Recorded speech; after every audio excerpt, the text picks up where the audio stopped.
Welcome to Real Estate in Real Time. I'm your host, Woody Zimmerman, here with Mark Skabowski of Remax Lakes, and back from a little vacation. Here we are. Yes, we did some time in the Virgin Islands. Took the team down and we experienced some sun for a few days. Yeah, that's awesome. Not going to complain. I did some diving. Yeah. Little beach time. Little cruising rum. Yeah. It's all good. But you dive a lot. I try to dive as much if I could do it for a living I would, but I can't. Mm-hmm. Obviously, living here in Indiana, it's tough to be a dive master. Yeah. And live. But you were part of like Lake City Skiers. I did, so I enjoy years. the water. I enjoy the lakes, the whole deal with the boat. Hey, we make the most of living in this area. Why not? Yeah, exactly. So it makes sense that you own Remax Lakes. Yes, it ties. It ties. It all ties together. Yep. Okay, so last week we were talking about predictions for 2022. Yeah. And the market has been just so hot over the past couple of years that we've been surprised by this. Yes. Where are we heading in 2022 with this? So, as we talked about last week, I wish I knew exactly what's going to happen. The economic conditions are going to drive a lot of that. But, it comes down to, are rates going to go up or interest rates going to go up? I think that prediction is going to come true. Mm-hmm. I believe that they are. And as the Fed, impacts or increases interest rates, mortgage rates are going to follow suit. Mm-hmm. Are prices going to continue to go up? I believe so. I think last week we talked, about pre-pandemic, pre-crash of 2008. Home values in our marketplace would increase 3 to 6%. Lakes maybe a little bit more per year. Mm-hmm. So in general, with the exception of one notable exception, that 2008, home prices do traditionally rise. Yep. They go up. Yep. So they increase in value. The beauty of it is they don't necessarily decrease in value. Mm-hmm.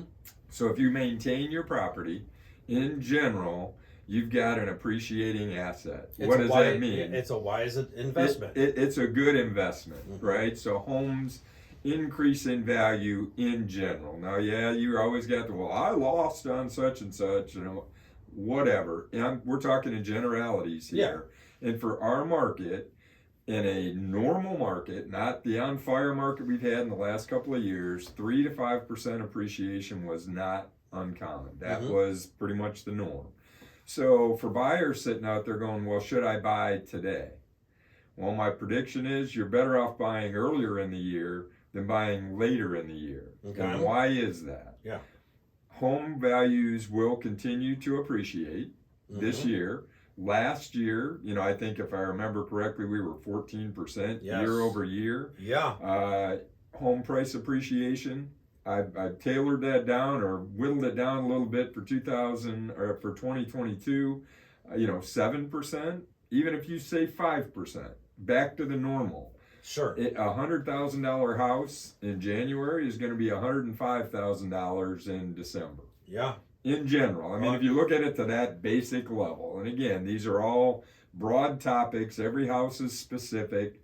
Every neighborhood's a little bit different, but on average, 5% increase in value year over year. So if you bought it today, it's going to be $100,000. If you buy it in December, it's going to be $105,000.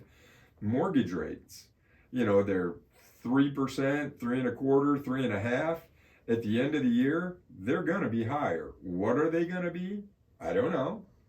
Yeah. But it's going to be higher. So not only do you have the increase in appreciation, so the mm-hmm. price of the home, your cost of financing is going to be higher. Well, they've been talking about doing this, for a long time now. Oh, sure. But they've held it down because, when the housing market is doing well and the auto industry is doing well, then the overall economy tends to do well. Correct. It's like a domino effect.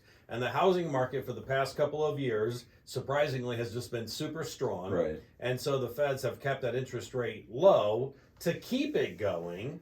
Yeah. But now it just seems like it, and everybody's got it, and now it looks like everything's coming true, that they're going to start creeping up that interest rate. Yeah, I think they're going to adjust for that. Inflation is getting higher and higher, and what causes inflation? Ready availability of money, mm-hmm. Supply, demand. We've got supply shortages. You've got high demand. Not take it outside of housing. Walk through Kroger. You know, I was in there, my wife wanted to make tuna noodle casserole and said, hey, stop at the store and grab some cream of mushroom soup. Okay. So I walked through the aisle, and Campbell's soup, I think they did have a sale, but there was no cream of mushroom Campbell's soup available. Now there was store brand, which is what we ended up with, which in tuna noodle casserole, who cares? The accountant in me says, why would I pay $1 extra a can? But anyways, my wife sent me on a specific mission to buy Campbell's soup. Guess what? She got store brand, and I told her, there's nothing in the aisles. Look at the shortages that are there. The housing industry reflects that. So the Fed is trying to adjust for all of those things. I mean, they're looking at it a macro perspective, the entire economy. But for you and I, for us folks that are walking into the grocery store, there's shortages. You know, there's stuff. You look at those aisles, they are not as full as what they once were. Right. Supply chain issues. Is COVID driving that? Yes. The other thing is and again, this is Mark's opinion. I don't know. I'm sure folks will add to it at the national level. But the amount of money that's been pumped into the economy is out there. And people are spending it. For whatever reason, which was the whole intent for putting it in the economy. Right, correct. So that's why the Fed, by changing the interest rate, will reduce, hopefully, they will reduce demand. I just hope on the housing side, it doesn't reduce demand so much to where now we get a fall off. More of a fall off than's expected. And I don't think, I mean, it's not like they're going to shoot rates up, very quickly or whatever. Right. So, we're not saying like, hey, if you're going to buy, you got to buy like this weekend. No, I would not do that to anybody. No. Right, exactly. So we're going to talk more about rates going up and 2022 coming up here next. You're listening to Real Estate in Real Time. Welcome back. You're listening to Real Estate in Real Time. I'm your host, Woody Zimmerman, here with Mark Skabowski of RE/MAX Lakes, and we're talking about 2022 and everything that we've been talking about here for the past 6 months, or actually past couple of years. It seems to be coming true, where in 2022, the expectation, or it's already happening, the interest rates are going to start creeping up. Sure. And so that changes affordability. It really does. That's a topic we've had numerous times, and I've mentioned it. Affordability, whether it's inflation, any of that stuff. Affordability is definitely an issue. And for example, if you take somebody who's getting a $300,000 mortgage, and I know that's pretty high, but when the average home price in our market is $205,000, there's a lot of folks in that $300,000 mortgage bracket.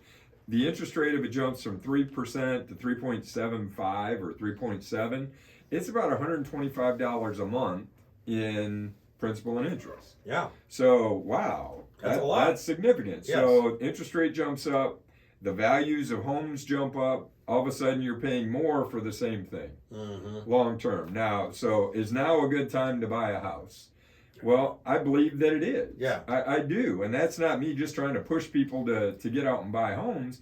It's the fact that long term, it's an appreciating asset that can add to your long term wealth. So take it away from the long term, right? I mean, because that's, Grandpa Skabowski here talking about, longer term stuff. Young folks, I didn't think about it when I was 24, 25 years old. I didn't think about what was going to happen when I was 50. No. Right? I was worried about what I'm spending today, what I can do today. Right. Well, what are rents doing? They're going up. Right? If you're renting, and do you have any control of that besides moving? Yeah, no. You don't. No. And if you're going to move and there's nothing available, what do? So buying a home at least fixes a portion of your cost, right? And that, from an accounting standpoint, makes perfect sense. From a business standpoint, makes perfect sense.